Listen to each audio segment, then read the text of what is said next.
Bilindiği üzere kapitalist sistemin yaşadığı büyük krizler her dönem en çok gençleri etkilemiştir. Bulunduğumuz süreçte de kapitalist sistem sıkıştıkça aslında gençliği hedef almakta, gençliğin işsizliği, yoksullaştırma durumu, geleceksizleştirme durumu had safhaya geçmiş durumda.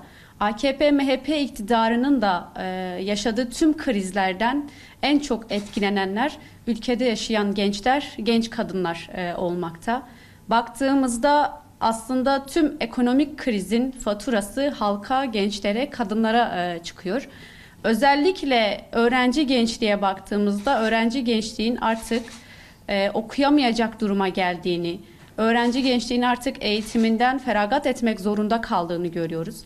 İktidarın gençlere verdiği 850 liralık bursu faiziyle geri aldığını, aslında iktidarın gençlere burs değil, iktidarın gençlere sadece borç verdiğini, iktidarın aslında bir yandan da tefecilik yaptığını görüyoruz. Çünkü verdiği 850 liralık bursu 5-6 kat faiziyle öğrencilerden geri alıyor ve öğrenciler mezun olduktan sonra birçok üniversite öğrencisi mezun olduktan sonra aslında diplomalı işsizler grubuna dahil oluyor. Çünkü her iki işsizden biri üniversite öğrencisi, üniversite mezunu bir işsiz.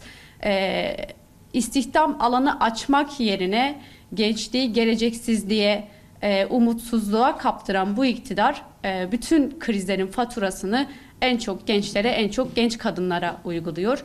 Sadece bununla da sınırlı kalmıyor iktidar.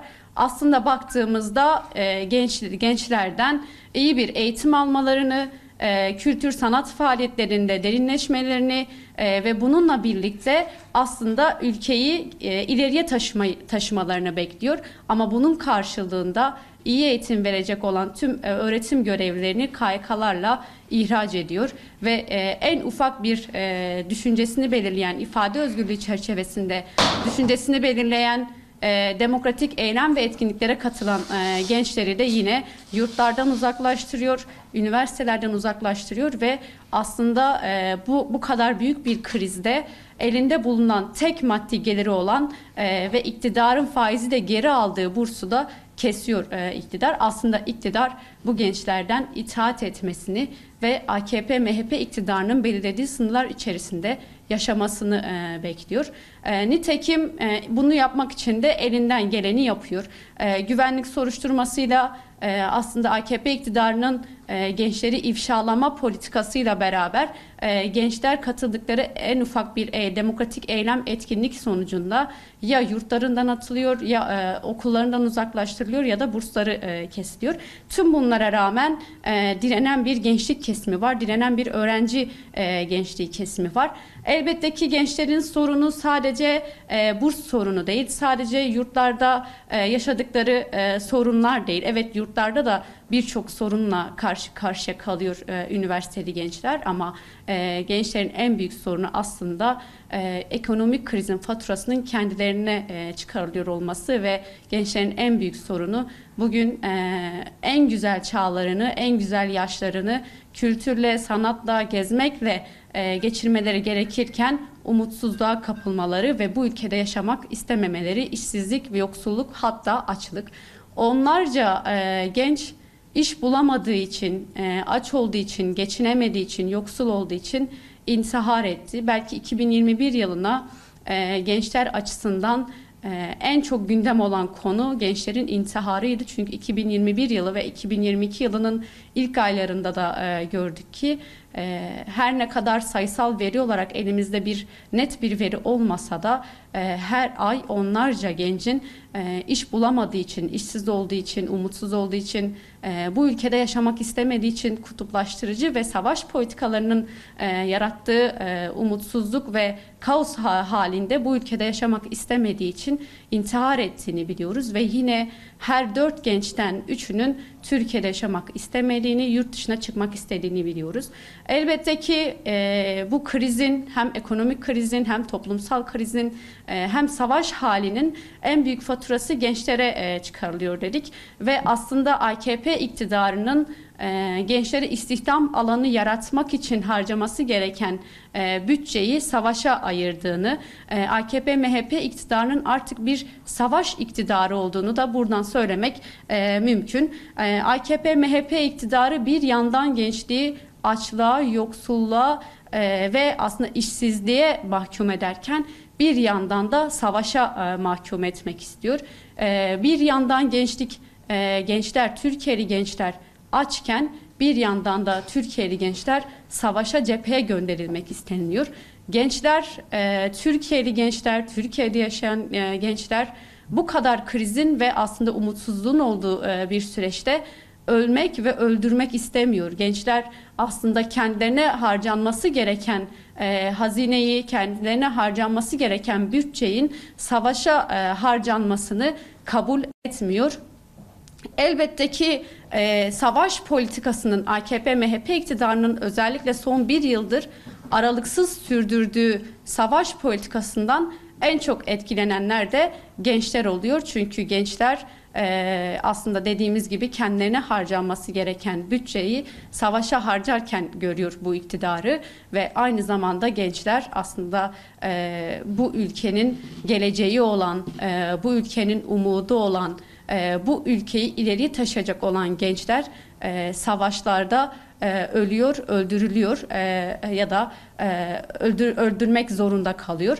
Gençler en çok AKP iktidarının savaş politikasına karşı aslında mücadele ediyor. Savaş politikalarına karşı örgütleniyor. Çünkü savaş politikasından her ne kadar halklar, kadınlar etkilense de bu savaş politikasından en çok gençler etkileniyor. Bu AKP-MHP iktidarının masa başında aldığı savaş kararlarında gençler ölüyor, gençler öldürmek zorunda kalıyor.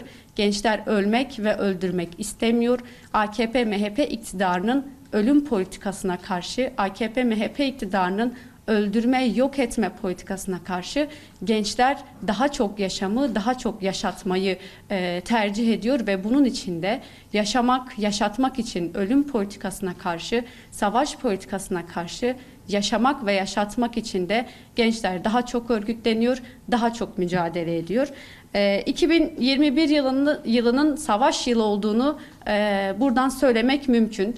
2021 yılı AKP-MHP iktidarının ilan ettiği savaş ve tırmandırdığı bir savaş yılıyla geçti. Ama tüm bunlara karşı aslında bir yandan sınır ötesi operasyonlar, sınır ötesi operasyonlar adı altında Kürt halkına dönük savaş devam ederken ülke içinde de aslında Kürt halkına dönük özel savaş politikaları, Kürt gençlerine dönük özel savaş politikaları devreye giriyordu.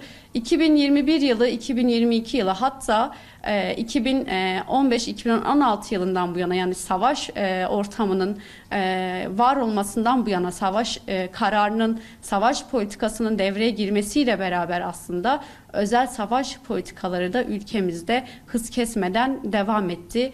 Bizler HDP Gençlik Meclisi olarak bir yandan iktidarın yürüttüğü savaş politikalarına karşı mücadele ederken bir yandan ölüm politikasına karşı mücadele yürütürken bir yandan da aslında tüm özel savaş politikalarına karşı bağımlılığa, uyuşturucuya, kadın bedenini istismar ve metalaştırmaya karşı da bağımlılığı kıralım, yeni yaşamı kuralım kampanyasıyla örgütleme çalışması yürüttük. 2021 yılının son aylarında Diyarbakır'da ilan ettiğimiz bağımlılığı kıralım, yeni yaşamı kuralım kampanyası çerçevesinde 60 kent ve ilçelerinde gençlerle buluştuk ve aslında özel savaş politikası nedir? Özel savaş politikası nasıl yürütülür? Özel savaş politikası neden yürütülür? Kimi hedef alır? Hangi yol ve yöntemlerle yürütülür üzerinden paneller, sempozyumlar, forumlar, atölyeler ve bununla beraber aslında yeni bir yaşamın da mümkün olabileceğinin, gençliğin bağımlılık politikalarına, özel savaş politikalarına maruz kaldığının ama buna mahkum olmadığının, buna mecbur olmadığının, işsizliğe, geleceksizliğe, umutsuzluğa mahkum olmadığını göstermek için de kültür sanat etkinliklerinde buluştuk. Farklı bir dünyanın mümkün olabileceğini, farklı bir yaşamın mümkün olabileceğini hep beraber tartıştık. Yine iktidarın gençliğin demokratik siyaset alanındaki mücadelesine dönük de saldırılar söz konusu. Aslında gençliğin bulunduğu her alanda saldırılar söz konusu. Demokratik mücadele alanında aslında gençliğin yıllardan beri var olduğu ve hala var olmaya çalıştığı, mücadeleyi büyüttüğü, demokratik siyasette var olma, kendi kararını, kendi sözünü kurma adına büyük bir mücadele verdiği bir süreç. Demokratik siyaset alanına dönük de gençlerin demokratik siyaset alanına dönük de onlarca müdahaleye tutuklama operasyon gerçekleşti 2021 ve 2022 yılının ilk aylarında. Onlarca genç siyasetçi, onlarca siyasi partide örgütlenen gençler gözaltına alındı, tutuklandı, kaçırıldı ve ajanlaştırılmak istendi. Tüm bu demokratik siyaset alanına müdahalelere rağmen 2021 yılının Aralık ayında 26 Aralık'ta HDP Gençlik Meclisi olarak şimdi gençlik zamanı şiarıyla aslında görkemli bir kongre gerçekleştirdik ve aslında kongremizde gençliği tasfiye etmek isteyen, gençliğin mücadelesini tasfiye etmek isteyen, demokratik siyaset alanından tasfiye etmek isteyenlere de kongrede büyük bir cevap verdik. Tüm zor ve baskı ortamında yürütülen çalışmalara rağmen Diyarbakır'da on binlerce genç bir araya geldi ve aslında HDP'nin aynı zamanda bir gençlik partisi olduğunu da bir kez daha gösterdi ve şimdi gençlik zamanı şiarıyla toplandığı kongrede onlarca hem yurt içinden hem yurt dışından gençlik örgütünün katılımıyla aslında gençlik mücadelesinin, birleşik gençlik mücadelesinin önemini de bir kez daha göstermiş oldu. Elbette ki gençler, HDP Gençlik Meclisi ve Türkiye'de yaşayan tüm muhalif, demokratik, sol sosyalist gençler 2022 yılına da her ne kadar AKP-MHP iktidarının ısrarla yürüttüğü savaş politikası olsa da mücadele ve direniş yılı olması adına 2022 yılının ilk aylarında hatta kongremizden başlayan, yani kongremiz 26 Aralık'taydı. 26 Aralık'ta gençler 2022 yılının aslında bir direniş yılı olacağının mesajını verdi kongremizde. On binlerce genç tüm savaş politikasına karşı, tüm yok saymaya karşı, demokratik siyasetten tasfiyeye karşı buradayız, örgütleniyoruz ve mücadele edeceğiz dedi. 26 Aralık'ta bu mesajı veren gençler ve genç kadınlar başta olmak üzere 8 Mart'ta Nevroz'a ve 1 Mayıs'ta da alanlardaydı. 8 Mart'ta genç kadınlar aslında tüm yoksullaştırma, taciz, tecavüz politikalarına karşı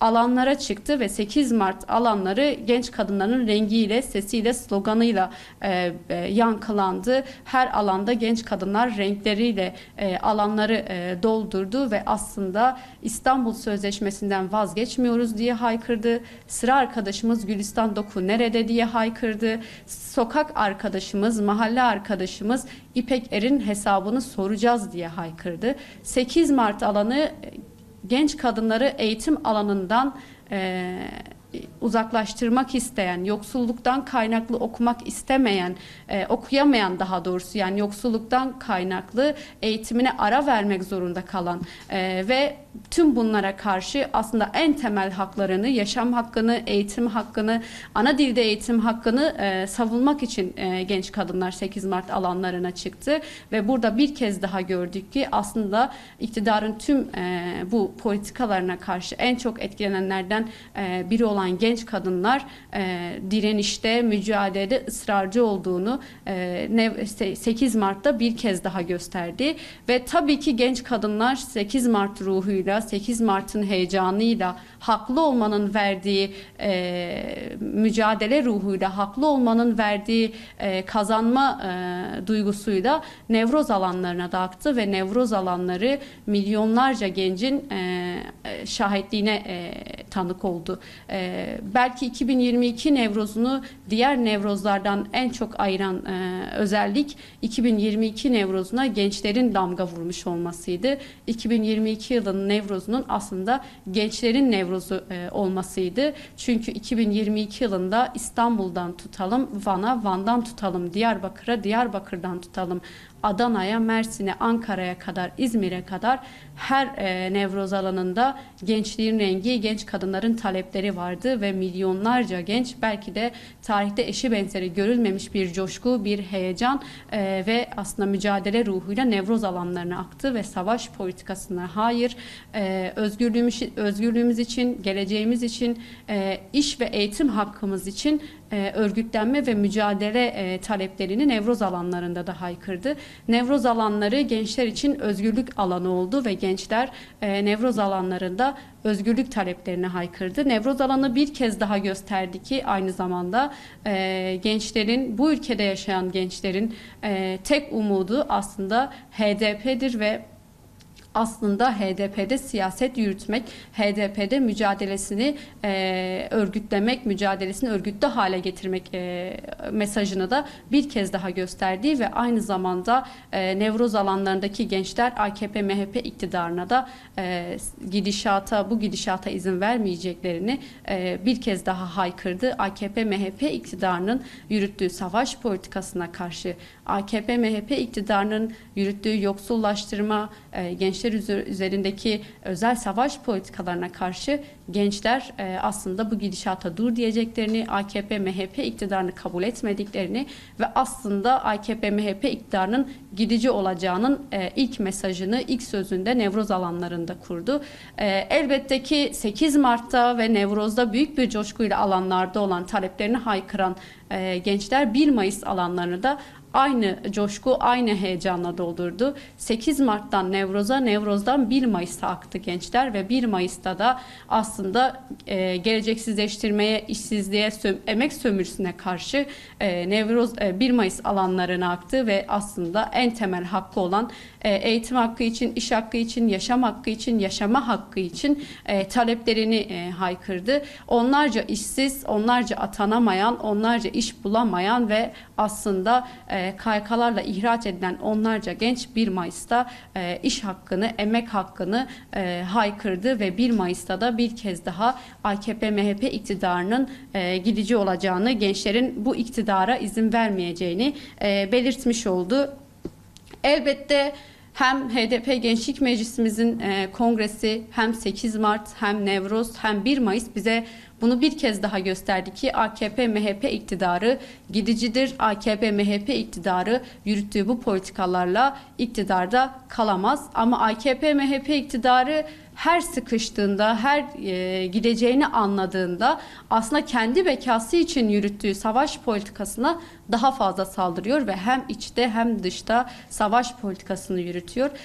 İçte olabildiğince tüm demokratik kesimlere saldırıyor ve demokratik kesimlerin aslında partisi olan onlarca, milyonlarca kadının, gencin, emekçinin sesi olan, partisi olan HDP saldırılarını da sürdürüyor. Tüm bunlara karşı aslında sıkıştıkça HDP'ye saldıran, sıkıştıkça Kürtlere saldıran ve buradan bir çıkış yolu arayan AKP-MHP iktidarına karşı biz gençler olarak buradan bir kez daha HDP'yi sahiplenme çağrısı yapıyoruz ve aslında AKP-MHP iktidarının gençlere farz kıldığı işsizlik, geleceksizlik, savaş, umutsuzluk ve aslında kaosa karşı HDP Gençlik Meclislerinde örgütlenme ve tüm bu politikalara karşı mücadeleyi büyütme çağrısında bulunuyoruz. Demokratik siyaset alanı her dönem gençlerin en büyük mücadele alanı olmuştur. Bu dönemde buna tanıklık ediyoruz.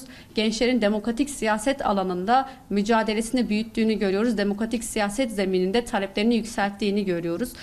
Tüm bununla beraber bir kez daha HDP Gençlik Meclislerinde aslında tüm gençleri örgütlenmeye, tüm gençleri demokratik siyaset alanında mücadelesini büyütmeye ve bu haklı taleplerini zaferle sonuçlandırmak için örgütlü mücadeleyi büyütme çağrısında bulunuyoruz. Beli hevalin heja em berbe bazde gulanê diçin bazde gulanê roja zimanê Kurdiye lê her roj em dibînin ku Kurdî li vê axê çawa tunetê hesibandin û kesên ku ji ber ku zimanê wî Kurdî ye çawan tên kuştin, çawan em bêjin li dijî lîncê têne û çawa ku li dijî êrişên nijadperest têne. Di vê bazdê gulanê da jî em wê daxwazê dikin ku zimanê Kurdî bibe zimanê perwerdehiyê û zimanê fermî û em vê daxwazê dikin ku hemû gelên ku di vê erdnîgariyê de dijîn, hemû gelên ku li erdnîgariya Tirkiye de dijîn, li erdnîgariya Rojhilata Navîn dijîn, bi zimanê xwe perwerdehî bibînin, bi zimanê xwe karibin jiyana xwe bidomînin. Îroj li Tirkiye zimanê herî zêde ku tê axaftin ji bilî Tirkî Kurdî ye, lê îroj Kurdî li Tirkiye qedexe ye. Hêjî di parlamentoya Tirkiye'de em dibînin ku Kurdî weka ku zimanê ku nê zanîn, zimanê ku biyanî tê pênasekirin, li dijî vê yekê em li her derî Kurdî daxivin, em li her derî Kurdî dixwînin, Kurdî difikirin û em xwedî Kurdî derdikevin. Ez careke din ji vir di serî da zarokên Kurd û hemû gelê Kurd cejna zimanê Kurdî pîroz dikim û ez wê bangawaziyê jî dikim ku demirdest zimanê Kurdî bibe zimanê fermî û zimanê perwerdehiyê û ji bo beşdarbûna we hemûyan jî em spas darin.